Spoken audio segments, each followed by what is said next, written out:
Electric charges and fields वाले chapter से JEE mains 2016 में पूछा गया ये क्वेश्चन है और हमारी इस वीडियो सीरीज का question number 25। The region between two concentric spheres of radii a and b respectively has volume charge density rho equal to a by r, where a is a constant and r is the distance from the center.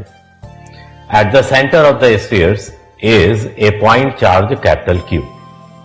The value of capital A such that the electric field in the region between the spheres will be constant is. मतलब capital A की value हमें निकालनी है so that ये जो दो spheres हैं इनके बीच का जो रीजन है इस रीजन में इलेक्ट्रिक फील्ड की वैल्यू कांस्टेंट बनी रहे। तो देख रहे हैं आप स्फीयर ए रेडियस का है और दूसरा स्फीयर बी रेडियस का है और इन दोनों के बीच में जो रीजन है चार्ज केवल उस रीजन में डिस्ट्रीब्यूटेड है और हमें निकालना है कि जो फील्ड वैल्यू है इसकी field intensity in this region remains constant. तो उसके लिए चलिए हम निकालते हैं electric field at a distance x from the centre such that x is greater than a and less than b। तो हमारी ये कंडीशन है कि x जो है a से बड़ा है और b से छोटा है, तो इस पॉइंट पर हमें इलेक्ट्रिक फील्ड इंटेंसिटी की वैल्यू को कैलकुलेट करना है। तो x रेडियस का एक हम गॉसियन सरफेस स्फेरिकल फॉर्म में सेलेक्ट करेंगे।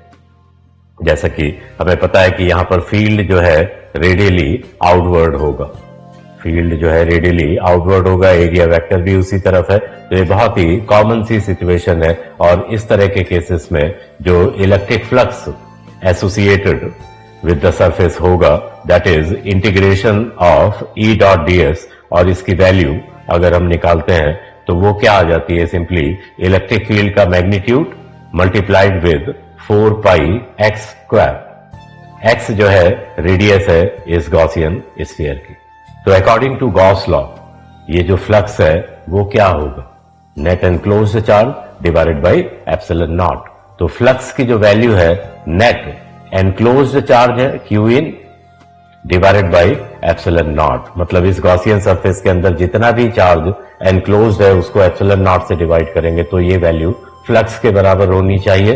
तो इसका मतलब क्या हुआ कि E into 4 pi x square जो है ये हमने फ्लक्स की वैल्यू लिखी है, तो ये इक्वल होनी चाहिए net enclosed charge divided by epsilon not. तो इस गॉसियन सरफेस के अंदर कितना चार्ज एनक्लोज्ड है वो सोचने वाली बात है। एक तो ये पॉइंट चार्ज रखा हुआ है कैपिटल क्यू, तो कैपिटल क्यू है इसके अंदर, प्लस ये जो ए रेडियस से बी रेडियस के बीच में जो चार्ज डिस्ट्रीब्यूट किया गया है उस चार्ज का कुछ हिस्सा ये वाला इस पोर्शन में जितना भी उसका चार्ज आएगा ये चार्ज और इसके अंदर एनक्लोज्ड है, तो उसकी वैल्यू को चलो हम यहां पर स्मॉल क्यू मान लेते हैं। ठीक है, तो ये एक हमारी इक्वेशन बन गई जिस इक्वेशन को यूज करके हम इलेक्ट्रिक फील्ड इंटेंसिटी इस पॉइंट पर क्या होगी उसका आइडिया ले सकते हैं। लेकिन इस इक्वेशन को अप्लाई करने के लिए हमें स्मॉल क्यू की जरूरत है, तो इसको चलो फिलहाल हम इक्वेशन नंबर 1 मार्क कर लेते हैं। तो स्मॉल क्यू की वैल्यू, स्मॉल क्यू क्या है, रेडियस ए से लेकर के रेडियस एक्स के बीच में कितना चार्ज एनक्लोज्ड है वो हमें निकालना है। तो हम क्या करेंगे इसके लिए एक हम स्फेरिकल शेल कंसीडर करेंगे जिसकी रेडियस है स्मॉल आर और थिकनेस है डी आर। मतलब ये स्मॉल आर जो है ए और एक्स के बीच में लिया हुआ है, मतलब स्मॉल आर की जो वैल्यू है उसे हम ए से एक्स तक चेंज करेंगे, इस चीज को भी समझो। तो इस स्फेरिकल रीजन के अंदर, स्फेरिकल शेल के अंदर कितना चार्ज एनक्लोज्ड है, मान लो डी क्यू है, तो उसकी डी क्यू की वैल्यू क्या हो जाएगी, volume charge density multiplied with the volume of this segment. तो डी क्यू यहां से क्या लिखा जा सकता है, देखिए, तो D Q is equal to rho की वैल्यू क्या गिवन है, ए बाई आर, तो उसकी जगह हमने ए बाई आर लिख लिया, और dV volume of this spherical shell जिसे मैंने रेड कलर से शेड किया हुआ है। तो इस हिस्से का जो वॉल्यूम होगा वो होगा 4 pi R square into D R. तो इतना चार्ज एनक्लोज हो जाएगा इस शेडेड रीजन के अंदर। तो इसको हम कैसे लिख सकते हैं, 4 pi A multiplied with R D R. क्योंकि एक R नीचे से कैंसिल हो रहा है। तो इस एक्सप्रेशन को इंटीग्रेट करके टोटल एनक्लोज्ड चार्ज की जो वैल्यू है वो निकाली जा सकती है। तो Q जो स्मॉल q होगा वो क्या होगा, इसका इंटीग्रेशन dq। तो इसमें जो कांस्टेंट टर्म है हमारे 4 पाई a, ये इंटीग्रेशन के बाहर रख लिए जाएंगे और इंटीग्रेशन किसका है, r का इंटीग्रेशन है, कहां से कहां तक, a से लेकर के x तक, क्योंकि हम इस रीजन में एनक्लोज्ड चार्ज निकालना चाहते हैं। तो स्मॉल r की जो वैल्यू है वो a से x के बीच में चेंज होगी। तो इसका मतलब क्या हुआ, स्मॉल q कितना हो जाएगा 4 पाई a और इंटीग्रेशन ऑफ r जो कि r स्क्वायर डिवाइडेड बाई 2 के बराबर है। और इसको लोअर लिमिट क्या है a, अपर लिमिट क्या है x। तो a से x के बीच में इंटीग्रेट करना है, तो upper limit minus lower limit वाला स्टेप फॉलो करेंगे अगर, तो स्मॉल q की जो वैल्यू है वो आ जाती है हमारी यहां से 4 पाई a x square by 2 minus a square divided by 2।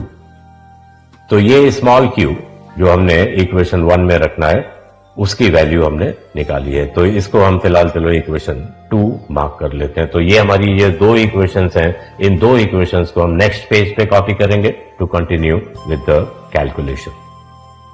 तो हमारी ये दो इक्वेशंस हैं। तो इक्वेशन 2 से स्मॉल q की वैल्यू जो है फर्स्ट इक्वेशन में हम सब्स्टिट्यूट करेंगे। तो क्या होगा, e into 4 pi x square is equal to 1 upon epsilon naught times, क्योंकि एप्सिलॉन नॉट से यहां डिवाइडेड है, capital Q plus small q। Small q की वैल्यू क्या है 4 pi capital A multiplied with x square by 2 minus a square by 2। तो ये है हमारी फाइनल इक्वेशन। तो ये 4 पाई एक्स स्क्वायर से यहां पर हम डिवाइड करेंगे इसको।